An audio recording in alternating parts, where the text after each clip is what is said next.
Oh, here we are. Emily, happy Thursday. Happy Thursday. Myself and Emily will be here for the next hour or so. Welcome to the LifterMS Ask Me Anything call. The Ask Me Anything call is just that. So if you have any questions regarding, preferably LifterMS, we're here to help answer, maybe do some screen shares, show you some maybe, solution engineering to come up with, your use case or whatnot, or show you how the program works. But we're also open to like general WordPress questions or what your favorite Star Wars character is.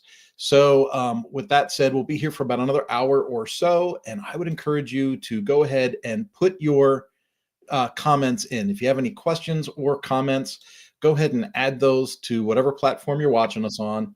And we would love to hear from you so that we can have some content to talk about on this call. Now, that all said, if you don't have any questions and you want to just really reach out, let us know who you are, where you're from. We're always into that too. We get people from all over the world watching this thing, which is kind of cool.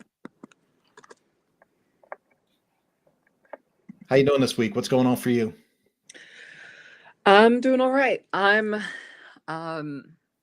just getting in the flow of making more content, and I don't know, that's about it. It's not much new or spectacular. Just finished white labeling a LifterLMS website and doing some more Elementor rollback stuff. Elementor rollback stuff. Mm-hmm. I signed into their Facebook page yesterday by mistake, and because I was clearing stuff out on the LifterLMS page, and so one of the things in the feed was an Elementor thing, and I was amazed at how many people were in there just like pulling their hair out. Yeah, you got to be careful. Like automatic updates is not a thing you want to have on with that product. That's for sure. I tell people all the time, if you want a page builder and you want to play in Elementor, that's fine, but don't use the automatic updates, because someday, right when you need it, the white screen of death is there. Kim says, hello, thank you. And she likes Princess Leia. So there you go. Someone that listens to directions. I love that. Delphine's with us again. Good morning. Very chilly this morning in Canada. Yeah, I believe so. We've got normal weather here in Kansas today. Yesterday got up to 40. So what do you think I did, Emily, yesterday afternoon? 40 degrees outside. What do you think I did? I bet you would have rode your motorcycle around. No, I fired up the smoker. I cooked like 4 pork roasts and a chuck roast yesterday. That's not weather dependent. You're doing that in any weather. Yeah, I did cook in a snowdrift the week before, so I guess I'm a little bit of an addict when it comes to the grill. She's still having troubles with certificates. Is there a manual way to enter certificates into the system? If so, and how? So we will definitely cover that for you. Kim is just making sure I say Leah correctly. Julia's with us again. Great to see you again, Julia. She's from the other side from us. She's across the pond over in the UK. Hello, hope you're well. Still working at the day job, but listening from the UK. Fantastic. And, I can't believe it, but Kim is also from Canada. Kim is from Toronto. Is it possible to ask a question by speaking? It's a bit complex to explain. I wish that we could, Kim. We used to do this on Zoom, and we used to have people sign in and ask questions and screen share and all that. But if you remember a few years ago, it was real common to jump into Zoom calls that you weren't a part of and put naked people on the screen. And, as a company, we couldn't have that and then have that go out to multiple channels. So we had to have a little bit more restrictive of a space. I will say, if the chat is difficult to communicate your idea, feel free to send us an email at help@lifterlms.com. You can include, screenshots, or you could even include a link to a screen shared video or something like that. And we'd be more than happy to help you over there as well. I did something yesterday, and I hesitate. It's going to sound like I'm bragging. I'm not bragging. Do you want to hear something that I thought of yesterday that I did that like I can't believe I didn't think of earlier? Sure. So I think, I do some public speaking, and I really like training, and I really like talking to young people. So tomorrow I'm going to be doing a talk at a STEM and CTE program at the local high school. And as what happens with speakers, sometimes you don't know the space. Like sometimes you go in to talk, and this is for like agencies, coaches, trainers, speakers, people that are using Lifter LMS to support those types of businesses. These are things that happen. Like when I went to Vegas, it's like sometimes the AV department screws up, sometimes the projector goes down, sometimes there's no audio. Like there's always something. And there's usually some type of scramble either right before the event or right after the event where someone's saying, "Oh, can I get a copy of the PowerPoint from you?" And there's always some kind of weird transfer there.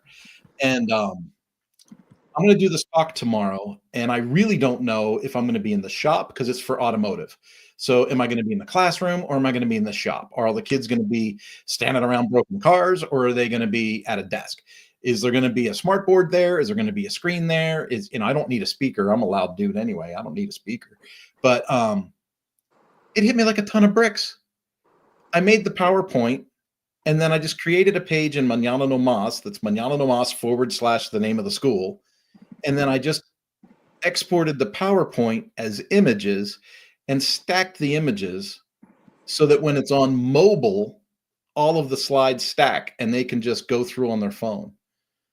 So this sounds like really simple and stupid, but I've never seen it done before. Like I've never seen somebody start a talk somewhere publicly and say, "Hey, if you want to follow along, go to this URL. Go to mañananomas.com / the slash there for the name of the school.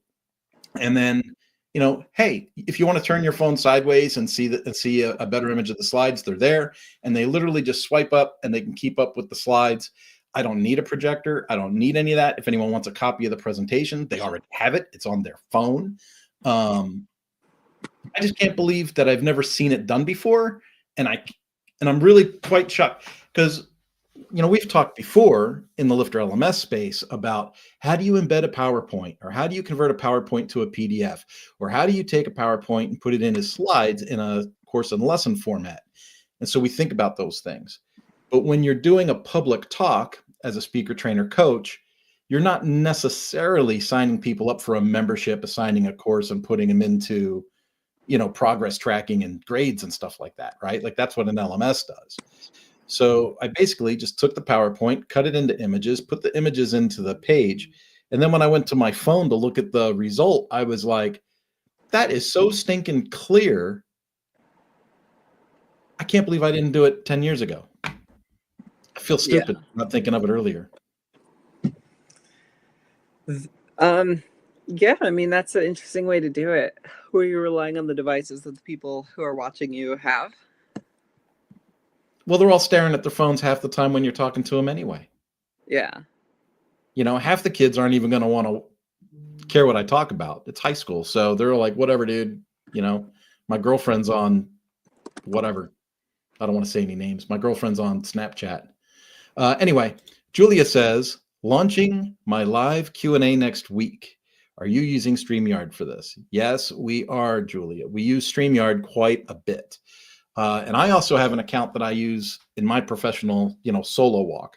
So I've been real happy with StreamYard. The last couple of additions they've made to like a work process really, I think, kind of nail some features for Emily and myself. Like you can play a bumper trailer at the beginning. You can play you can play a bumper at the beginning, a trailer at the end, and you can automate that process. So when you decide to go live, it'll open with your introductory video, and then you go live. And then when you close out the video, it'll automatically play the closing trailer if you want. That to me is really nice. The screen shares, they take a little bit of finagling and getting used to, depending on if you're using multiple screens or not. But I've been real happy with StreamYard and its performance and its ease of use. And I like that it automatically records everything. So I don't have to like, oops, I forgot to push record like I would in Zoom. So Emily, if it's okay with you, I'd kind of like to jump up to possibly help Delphine with the first question there. And that was, Is there a manual way to enter certificates into the system? If so, how? Yeah, absolutely. So I can share my screen and talk through manually sharing a certificate. So um, the LifterMS certificate system usually operates under engagements on the left-hand side here. And then certificates will build our certificates and then issue them automatically with engagements. So we'll use this engagement certificate interface to design what our certificates look like. We can see if we edit these. We can add WordPress blocks and design our certificates this way. We can get a preview of what these certificates will look like. And then once we're happy with that preview, we can go to engagements, add new, and set it up so that this certificate will trigger. So you can say complete course, quick start course, get certificate. This is like a backend notification. So we can say completes a course. When a student completes a course, we're doing the quick start course. We're going to award them a certificate when they complete the course, and then we'll select which one. And then I think I had a quick start course certificate. So then when they complete the course, they'll automatically receive the certificate. An alternate way to do this is to go directly to awarded certificates and do it manually. So if I go to awarded certificates, I can click add new. It'll ask which student do you want to award the certificate to. So I could select my student here, Arthur Wells, and then I'll select a template, which I have the template, the quick start course template. It'll ask us to create a draft. After a second, here we go. So we have invalid block content. Can I just convert to classic? I see. Let me delete this. And so we can put together a custom certificate at this point. You've completed the course. We can style it up any way we want to, individually, or leave it as the template was. We can add the student's name. Automatically will be populated here, but you can change the name, date, anything you want, and then publish this. And this will go out directly to the students. That's how you can award a certificate manually instead of using the engagement system where it would automatically be awarded. This is a manual award for a certificate. But hopefully that lends kind of insight into how you can award those certificates manually. If you're not going to go with the automatic route, let us know if that's suitable for what you're doing, or if you have any follow-up questions on that, or trying to do it a different way. Cool. Kim followed up actually with a description of her question, and it goes into a couple of different things, and it probably won't fit on the screen, but we can walk through this. Oh, maybe it does fit on the screen. Look, I can't see your chin. It says, got it. I would like to use Lifter in a few ways. One, offer a free membership to anyone who likes to join a community of sorts. That's a straight up go ahead, right? I understand the only way in is either by purchasing a membership or a course. So I assume this will be a free membership for everyone, which will get me them to their dashboard. Okay, give them to their dashboard. Yep. Should I then create a free group as an online community, or perhaps use the dashboard BB themer to offer info that you'd like to share? Kim, you got a lot going on in this question because there's so many different ways that you can go working in WordPress. If we're going to keep the conversation on a LifterLMS kind of channel, there's a couple of things. One is if you've got access to groups, chances are you've got access to social learning if you're looking at the Infinity bundle. So social learning with LifterLMS gives you kind of that community feeling. Everybody that is a member of your website would have a profile. That profile would include a news feed. There'd be a common news feed, and then there would be like a discussion channel for each course or membership that people were joined into. So that social learning might be the connective piece that you're looking for from that community aspect, like how to do community. If we go off of LifterLMS for just a moment, there are available integrations with BuddyPress and BBPress. So you can do forums, or you can do more like discussion groups and stuff like that. And those are in the repository. You could just install BBPress or BuddyPress into your website, and then there's an integration built into LifterLMS that connects to either of those two things. And those are also ways that you can have kind of community built into your site. Now, there's a big one out there called BuddyBoss. BuddyBoss was built off of BuddyPress, but a lot more features, and especially like design and extra menus and things like that were put into it. For that, BuddyBoss, it's a behemoth of a platform. With that, I usually recommend that people use their theme and their pro version and all of that to get the full featured, experience with BuddyBoss. And if you do that, it'll restyle your courses, your blogs, your lessons. But that restyled result, I think, is pretty modern and cool looking. I really like the BuddyBoss theme and the way the BuddyBoss works in the background. If you don't like it and you want to make a lot of changes, it's not super flexible. It's not as flexible as like an Astra or a SkyPilot or a Cadence. The other option for community, and I'm using community as the buzzword in your question there, is there's a new player in the market from the Fluent family. It's called Fluent Community, and Fluent Community is a much lighter version of like BuddyBoss. And so it loads into your existing theme, works really well with Lifter, and I haven't seen any conflicts with that. And it's super easy. It gives you discussion groups, profiles, and all those things that we've come to expect from community plugins, but in a lighter package. So those are some really good options for community. I should stress, you mentioned dashboard. Every version of LifterLMS comes with a student dashboard. And so when you have people that are assigned to whether it's a course or a membership, they're going to have access to the dashboard. And that's kind of like when you click sign in on the website. If they're not logged in, they're going to see a sign in screen. That dynamically is the same as the dashboard. So as soon as they sign in, they'll be dropped on the dashboard. And then the dashboard is a great launch point to either, go to achievements, look at your certificates, or go to the courses that you're already enrolled into. So it's kind of the user experience that you want to choose, what pathway you want to choose, and how deep you want to dive on the whole idea of community. I will say, and this is probably advice that you didn't ask for, but and I don't know if I think Emily's going to agree with me. I think if this is a brand new launch, I really advise doing kind of like that proof of concept. Get your course in front of a couple of eyes first, get some feedback, and then do like a minimal viable product soft launch, and then maybe a hard launch if the soft launch is successful. And then once you get, 15, 20, 25 people into the website, preferably paying users. I know that you said free course, right? So maybe you really are focused on the freemium example.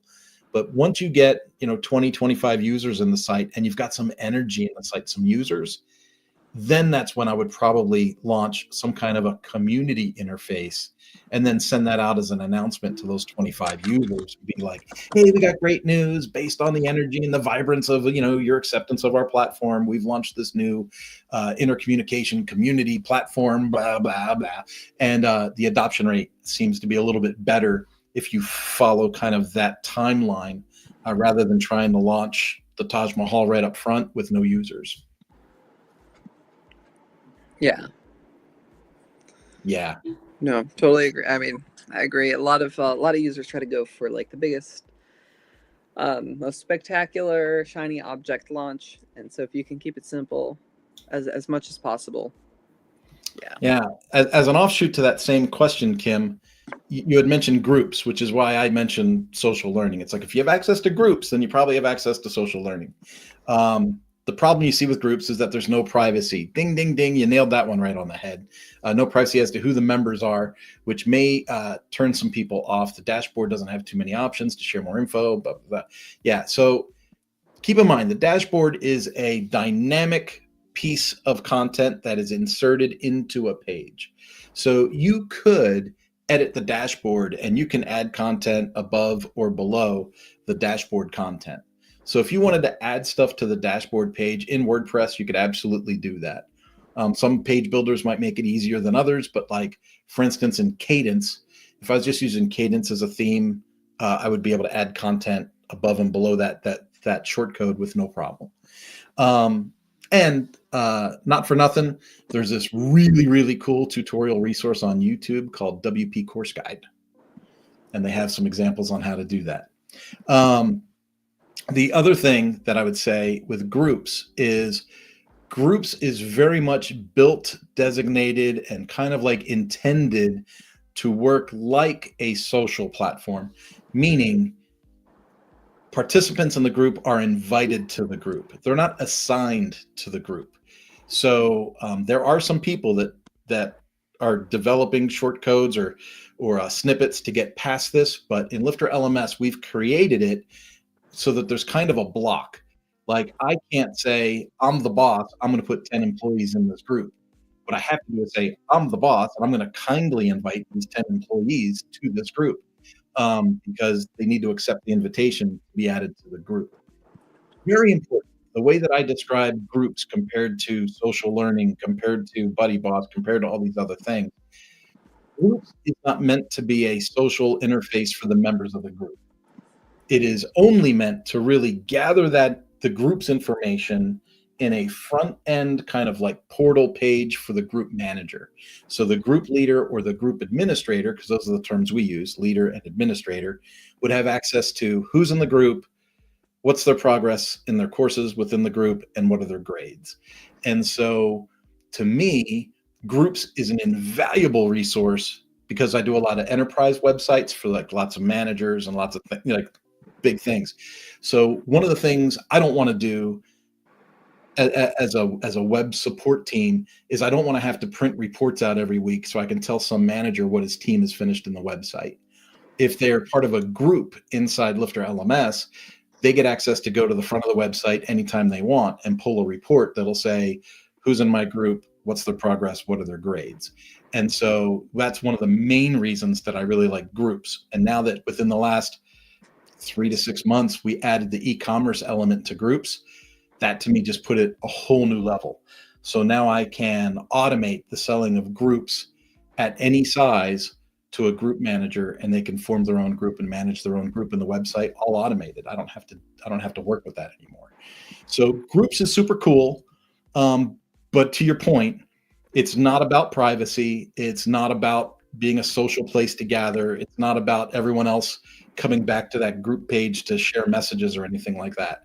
That's not how the group page really works. It's more of an administrative tool for the group leader or for the administrator. Delphine says, wow about the phone slides. I'd love to see that. Oh, at the risk of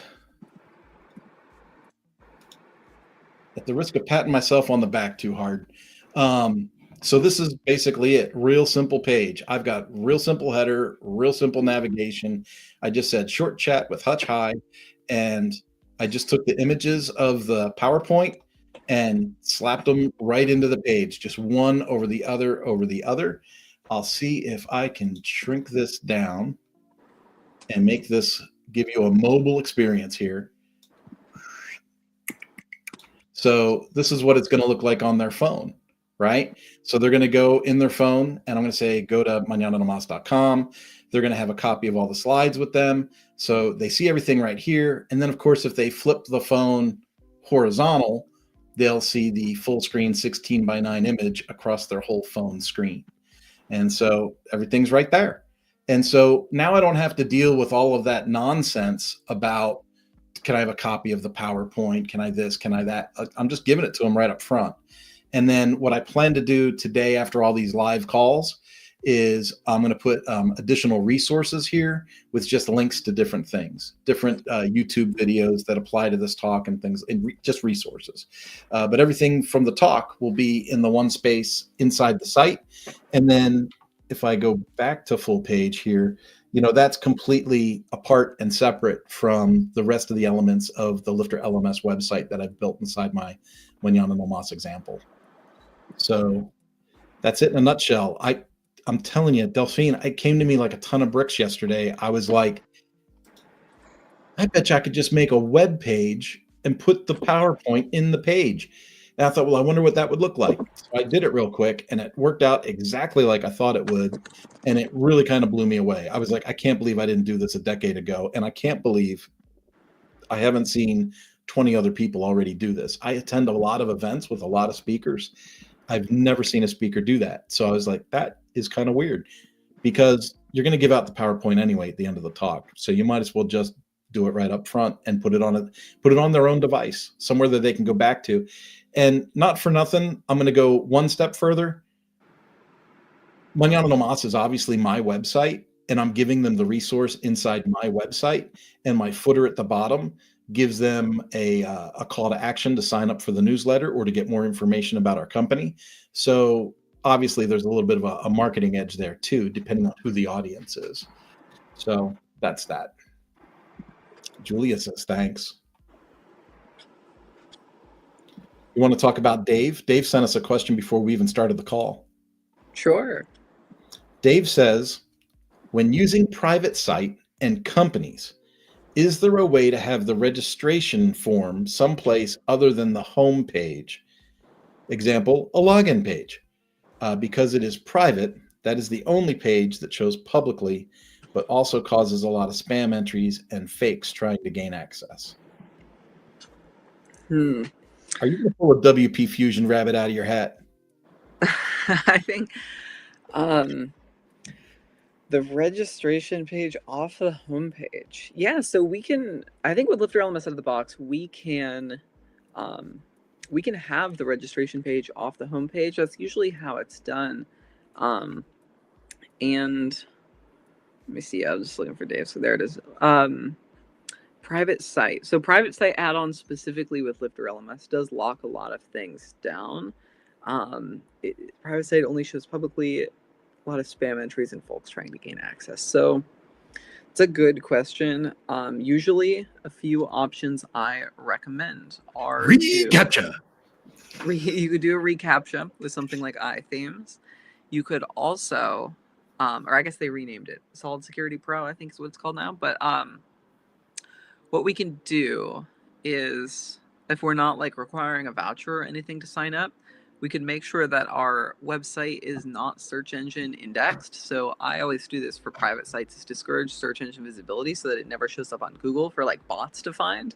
But what might be happening is if you have your link to your website on your public facing side and the bots are finding your public facing, they're finding the link to the private site and spamming that way, that might be happening. But I always recommend discourage search engine visibility on your private sites. And then otherwise, when we turn private site on, yeah, it does bring us to just that login page. And the reCAPTCHA option that Kurt mentioned is probably going to be one of the best ways to secure that. I just want to see like where, I don't even remember where we would add the Solid Security Pro integration. Is that on accounts? I haven't done this in like a long time. I think WordFence might also help with that, but I might have to re-find where that option is, or if it shows up once the product is checked. iThemes, LifterLMS. Once the product is added to the website. iThemes, LifterLMS, security. That's not the right link. Solid Security Pro. So yeah, they did change it to Solid Security. I don't know if there's still a lot of information about how to integrate this with Lifter. It's kind of a niche thing that really only developers knew about. But yeah, you could add a voucher code, give everyone the similar voucher code. So that's a really simple solution with LifterLMS out of the box. So what you would do is go to LifterLMS settings, and then I think on I should enable private site and see. I think we can throw a voucher on here. So we do private site to activate this. Private site login page. We allow open registration. Discourage search engine visibility. That's that setting I was talking about. Save changes. And then if we go to forums, on our open registration form, we can require a voucher, and then we could just give all of our users the same voucher. So only the users would have that voucher code. Um, I've done this before for security, even with um, the bot kind of thing. You could even say like type the phrase above. And so then you could do a CAPTCHA image, you know, how it has like the weird warped text where it's like HVCI8 in order to like pass into the website. We could install a little picture block right here with an image. And then we could have our distorted text on the image and then have that set up as a voucher code on our website. So people would simply enter the code they see above. And then that would be a way to kind of set up a CAPTCHA code system to type the elusive letters that would help with bots. What do you think about that, Kurt? I think you're getting pretty dang creative right there. Yeah. I mean, it's a way to do it where like you create a voucher with your unique character set, create a cool little image that has the text all warped, and put it right there, and out of the box you have a CAPTCHA thing. Yeah, and if it's like a subdomain private site off of a main site, there's like single sign-on tools and stuff like that that can be used too. Mm-hmm. So yeah, there's I don't know. Like I always go back to it's WordPress, right? It's like we need to once you understand the full use case, and then all of the and I stress all of the scenarios that could possibly go wrong with each company or scenario or usage, that's where things really start to come out. There's been lots of times where a client says, oh no, I can't use assignments because I need this and this from my students. You go, okay, well, let's just use a form then. And then you set up the form, and then they're like, oh no, because now I can't grade the submissions. Okay, well, now let's do this then. And you end up creating all these circles. So it's really good to know all of your possible scenarios, all of your hiccups, kind of list them all out in like a needs assessment, and then really start looking at the different tools and the things that you want to implement or integrate with. Yeah. And probably, you could, if I could share my screen real quick, this is like in Canva, you could throw together something like this and then just throw that picture on your page right here, and then just have this be a voucher code. Basically, that's what all I'm saying. Shazam, that is creative. This doesn't usually happen to us here in this situation, but apparently we answered a completely wrong question. Oh no. Delphine says, that's not what I'm looking for with certificates. I'm looking for something totally different. We have our exams on a separate website by the government requirement regulation. I need to enter either marks or something to indicate when the person received their certificate and the date, so that I can send out a letter 5 years from now to remind them that to renew their certificates. I don't need to actually create a certificate per se. Perhaps I haven't explained myself very well. Delphine, there's a couple of things going on here. One is if the main thing is the reminder 5 years down the road, I just go right to a CRM tool for that. If I had a CRM in my website, I would be able to record the actions that people get. And so when someone earns a certificate or when someone completes a course, put in a time delay, and that time delay is going to be 4 years and 9 months or something, right? And then I'm going to have that CRM send a reminder to that user based on their email. Hey, you're at 4 years and 9 months since you've last certified. You're going to have to certify in the next 3 months to maintain your certification level. And then send a 45-day reminder, a 30-day reminder, a 15-day reminder, and then a whoopsie doodle, you are now decertified. Like that is, I've done that for multiple people to set up like certificate timer reminders, but it's all based on the CRM doing that. Because the CRM is able to work with cron and figure out times and dates and all those kinds of things. Now, my confusion with your particular thing is we have our exams on a separate website by government requirement. And so you're not getting the pass or fail information in your own Lifter instance. It's coming from a third party. And so I'm wondering if that third party is attached to some kind of learning record store, and maybe there's a way to integrate that through the learning record store API into your Lifter LMS reporting that would kick out automatically your certificate. And so then it would come down to a CRM tool saying, if a certificate is awarded, issue this tag. This tag puts you into a 4-year, 9-month timer, and then the email funnel starts at 4 years and 9 months. That's kind of how I picture that. There's also some stuff out there, if it's not through like a learning record store, and we have to look at different options. I think that's where Emily's expertise in WP Fusion might kick in, because you've got some kind of activity on a third-party site that you want to integrate with your learning site. And if I'm Yeah. totally off the mark here, correct me again. No, yeah. I think that sounds good. Yeah, with WP Fusion, you can almost build yourself an LRS by using your CRM to store those grades, and then to use Gravity Quiz, LifterLMS quizzes, any third-party quiz system or grading to track completion, to award certificates and stuff, and then just kind of handle the LRS component. That's a good way to do it. Yeah. If we're completely wrong, Delphine, put another comment in, and we'll try and restructure another solution. But that's kind of where I'm at currently. I don't know if you've noticed this yet or not, Emily, but we have a celebrity in the room. Angela Brown, I noticed. Angela Brown. She is like one of the Lifter LMS favorites. She's been in the LMS cast. She started a really great business about house cleaning, and if you want to see her story, I think it's on case studies, right? If you look at case studies on Lifter LMS, her story's in there. It is. Yeah, it's pretty cool. So, Angela, it's great to have you here. She says, "Hi, quick question. When a student cancels their paid membership and you go into the order section and delete the enrollment, what exactly happens? Does it lock their access to the courses?" I don't really do that. Like, if they're set up on like a recurring payment program and they cancel, they're going to maintain access to the course to whatever point they prepaid for.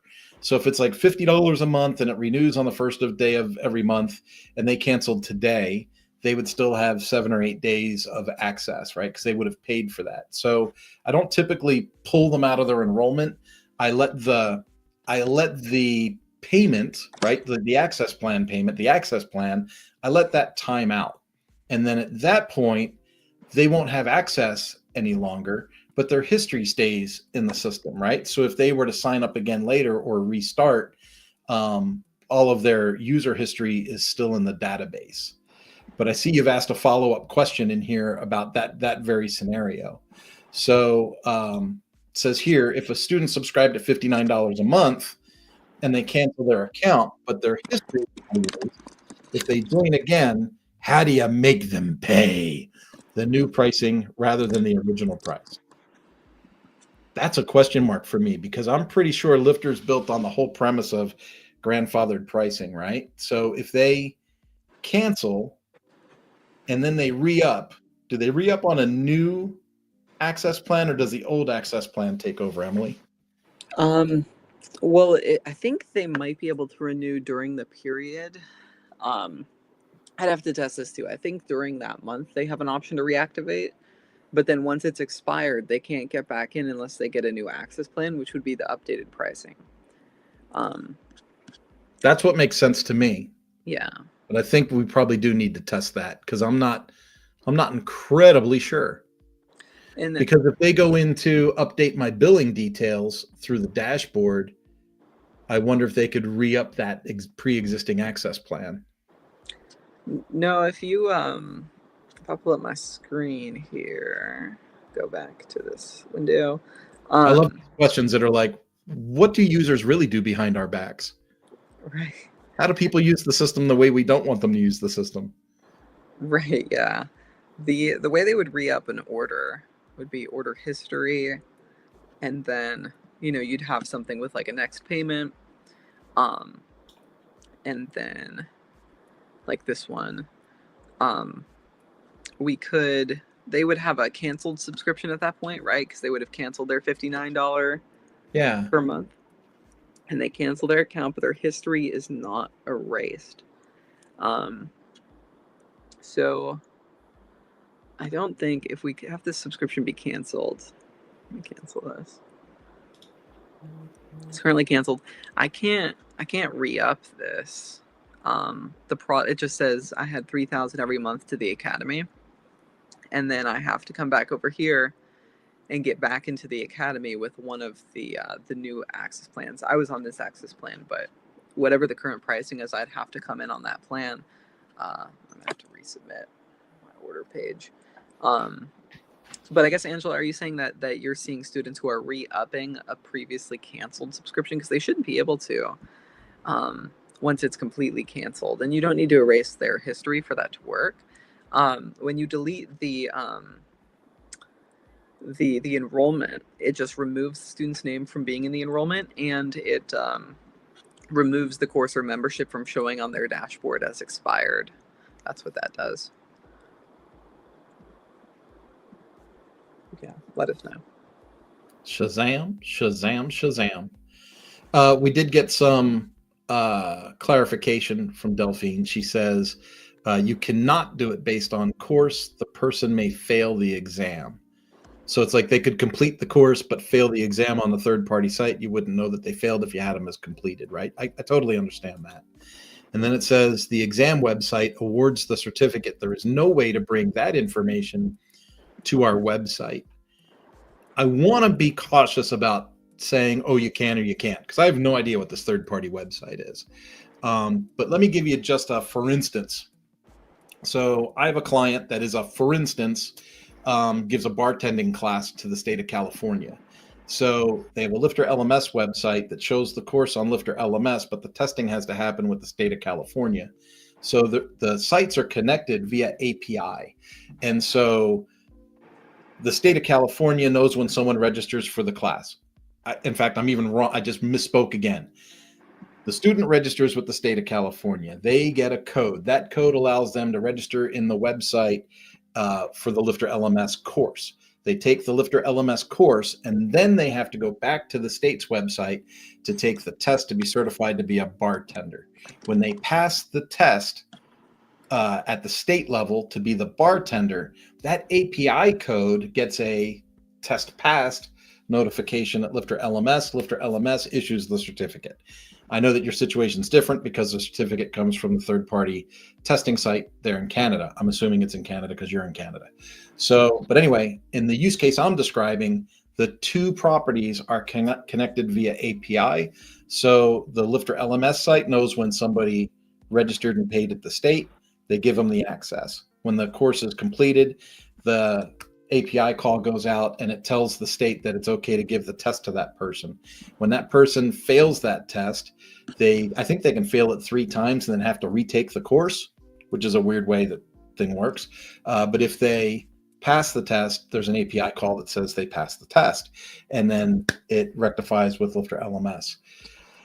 So I know that it's common for us to say that there's no way to know, but my gut tells me there's probably something in the testing site that a third party would be able to connect to get that data. And then you might be able to take that data and put that into your CRM. And then that CRM could start that timer at the 4 years, 9 months and start that thing out. But it sounds like it would definitely have to have some homework into that. That was possible. Angela got a follow-up. Says, yes, because the system is recognizing their email, and they use the same email, it seems to let them pick up where they left off. I think it lets you pick up in the course where they left off, but I don't think the pricing in the access plan is different. Right. They shouldn't get access to the same pricing and access plan, but yeah, they'll be able to pick up in the course where they left off. And Lifter doesn't have a way to reset student progress. There is a third-party add-on from Woo Ninjas that does that, but when they renew, it shows their course is mid-complete and they're able to pick up where they left off. 2 years have passed. Pricing has changed. I don't know, that might be. Are you using WooCommerce or LifterLMS out of the box? And Lifter out of the box, it shouldn't allow you to pick up on pricing, but it would let you pick up on your course where you left off. That's what I'm thinking there.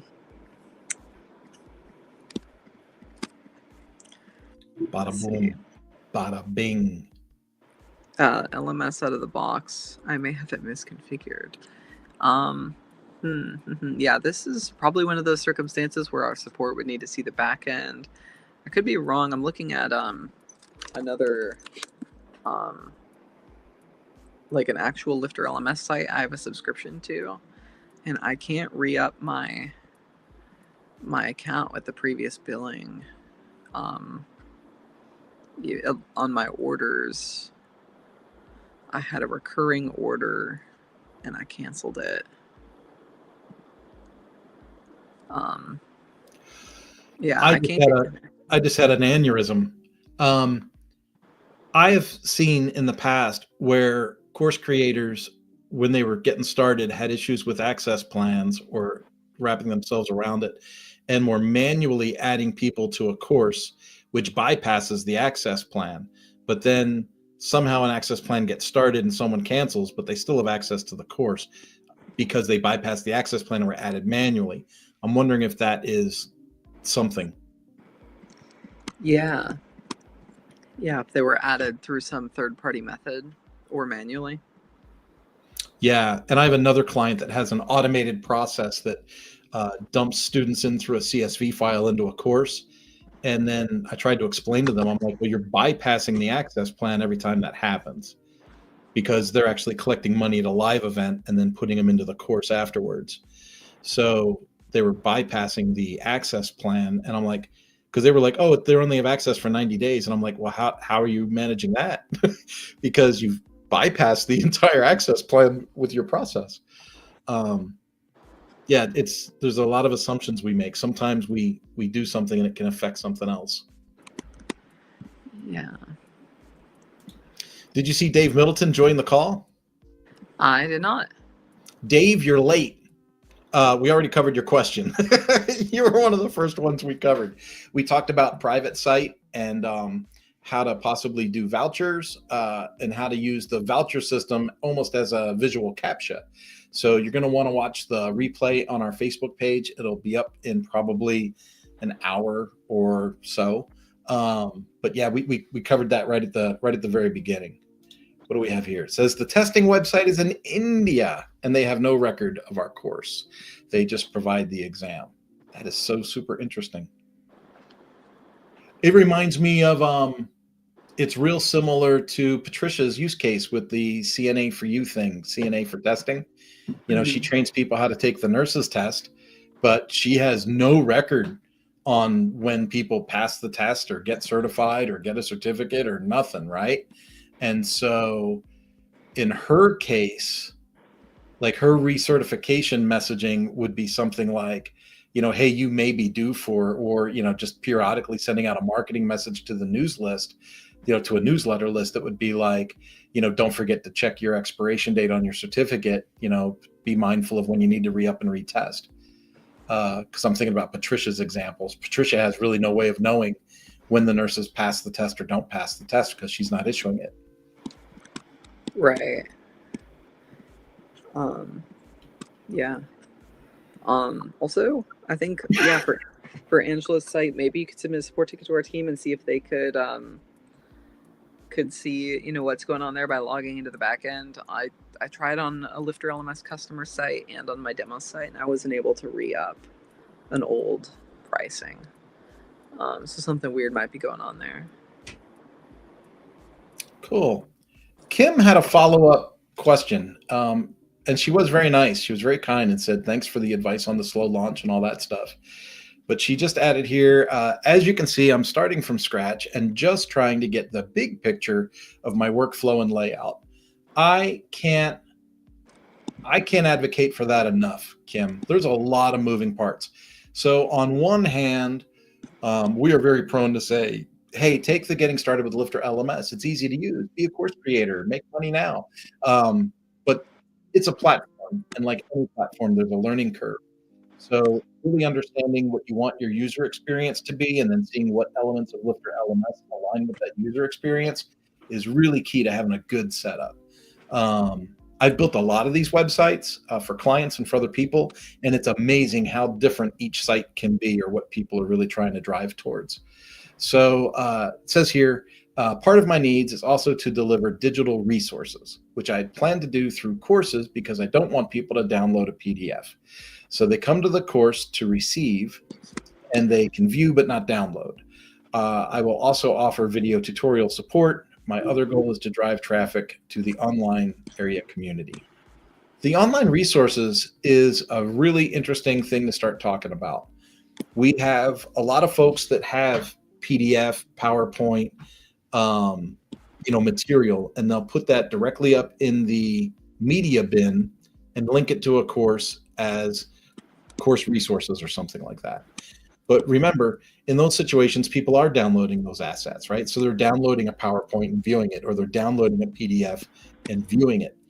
In your situation, you're saying you don't want people to be able to download the PDF. So then maybe you're going to embed that content into a page. You could do that. You could display the PDF without a download link. You could do that with like display any document as a plugin that's in the repository. There are some things that you can do in that area, but I drive back to how much are you trying to protect content? Because if someone is coming to the site to gain access to the content and they get access to the content, what's the real fear of them sharing the content? That's kind of like where I go with this stuff, especially if you're having a free community or a free course. Pardon me. It really doesn't matter if someone has a download of it. So sometimes it comes down to an honest talk like that. Like, what's the downside of someone downloading an asset? And in a lot of cases, there's not a downside, and if someone were to steal your idea and run off with it, keep in mind, they would have to have enough, fortitude to actually do the work and build what you built in the first place. So there's a lot to consider there. Emily, what kind of thoughts do you have on resources and digital content? I have a resource digital content library I run through bunny.net. So, and with Google Drive, but ever since I learned how to offload my media library to bunny.net, I'll put my PDFs in there. I'll put video downloads in there, whatever I need, and I can stream it to the website. I can embed it on the website. I can offer a download link to people. So I'll use some kind of a library, Amazon Web Services, bunny.net, whatever you have for an offloaded WordPress media library.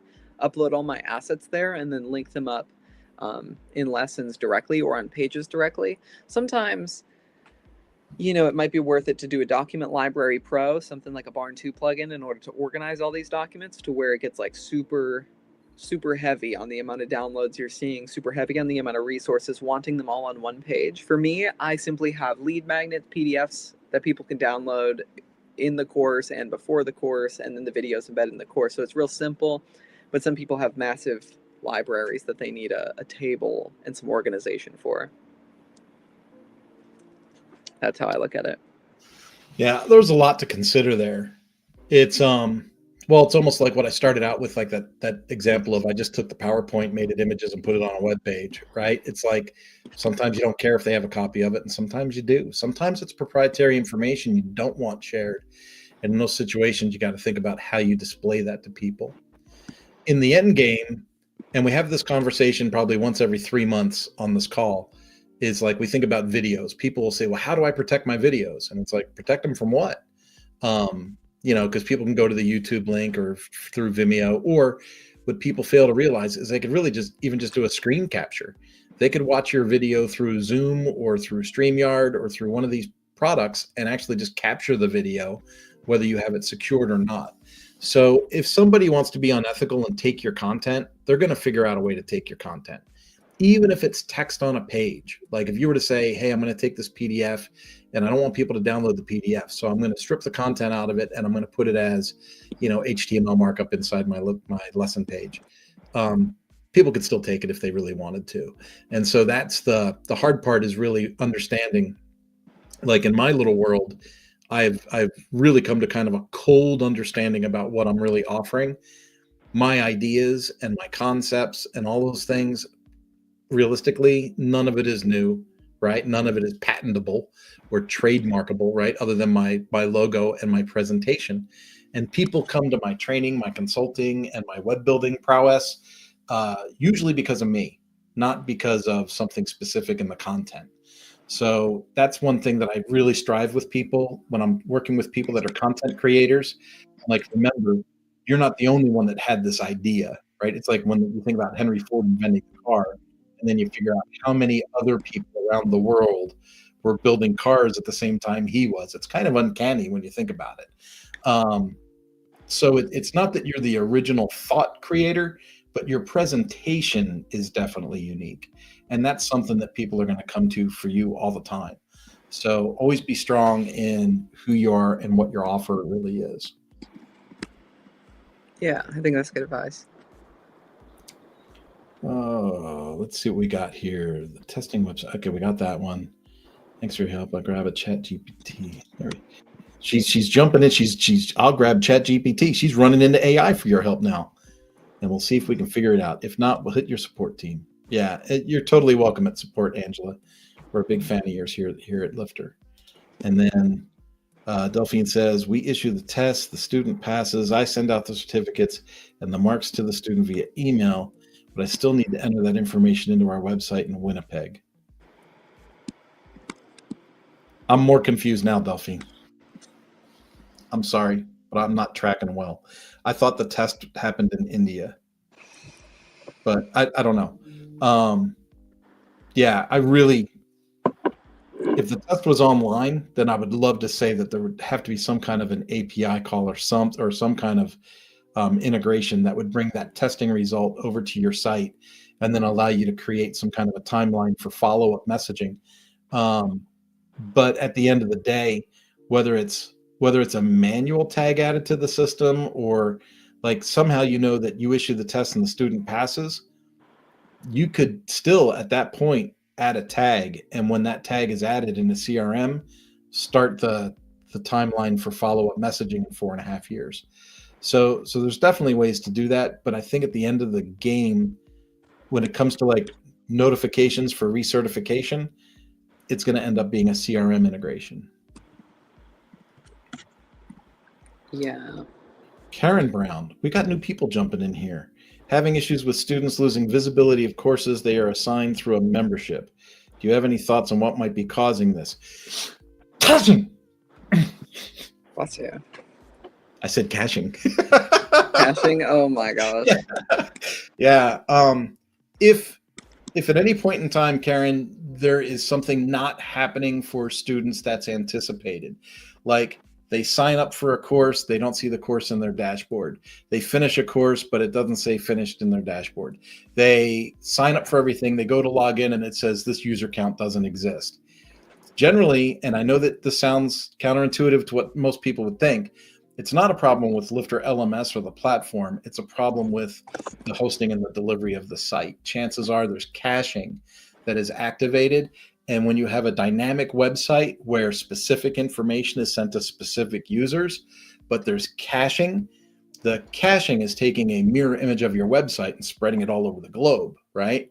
And so we say, hey, it's totally okay to cache the static parts of your website, but not cache the dynamic parts of your website. And so if you have a caching tool, or what I've seen recently on many, many websites lately is multiple caching tools. Remember, the server, the company you're hosting with probably has a caching tool activated, and then you probably have a caching tool activated. And then there's probably some kind of website performance plugin that you have in the back end of your website that also has caching activated. When we have all of these multiple cachings happening at the same time, we can get bad information to our users. So it's really good to audit the site, make sure that there's no caching activated. If you have an option at the top of your admin dashboard that says purge caching, purge the cache, retest, see if it's been rectified, then you know that you definitely probably have a caching setup issue, and take a look at how your caching is set up. Let's see here. Delphine says, you've been so patient with me. Thank you. Patience is part of the game, Delphine, and we will extend this to you every single time that we can. We love having you here on the calls. It's great. Adam says, comes in late here, says, getting my hello before you all wrap up. Yeah, it is the top of the hour. We're getting ready to say goodbye. Makani says, are you having another call at noon today? Chances are that answer is yes, depending on where in the world you possibly are. For me, it is at 2:00 p.m. I'm Central Time. It's 3:00 on the East Coast, so it's 1:00 in California, and I don't know, is it like noon in Hawaii? I'm not sure. But that's a big thing. Angela says, big fan of Lifter L. We're closing out strong. Makani says noon PST. Noon PST. That's So Pacific. noon. That would work. Yeah. Yes. Pacific time. Yeah. So noon Pacific Standard Time would be 3:00, would be 2:00 for me. Absolutely. I will see you at noon on the office hours call. If you don't have access to the office hours call, but you're seeing us on Ask Me Anything, know that if you get the Universe bundle or the Infinity bundle, you're welcome to come to the live call that we do, which is the Mastermind office hours call. Ooh, Karen says, thank you. I'll look into that. Karen, caching issue is not the issue. Hit us up at help@lifterlms.com or feel free to join us next week.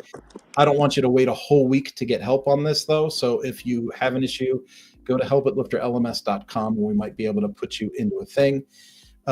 Kim Spratt says, thanks so much. Makani says she didn't get a link. Might be in your spam box, Makani. Or remember, if you unsubscribe from the Lifter LMS mailing list, you don't get the messages anymore. We do put the link in the Lifter LMS. Is it Lifter LMS VIP Facebook page or the other Facebook page? I can't remember. It's the other one, the office hours page. Yeah, the office hours Facebook page. I put the link in there every week. So you can go to the Facebook page and the link will be in there for you. And she says, I get all the emails from you. Then I'm sorry. Emily, that is a wrap up. We will see you next week. I hope that you have a great week. I will see you in an hour, Emily. But for everyone else on the call, we hope to see you next week. Have a great day, and we will catch up very, very soon. Bye-bye.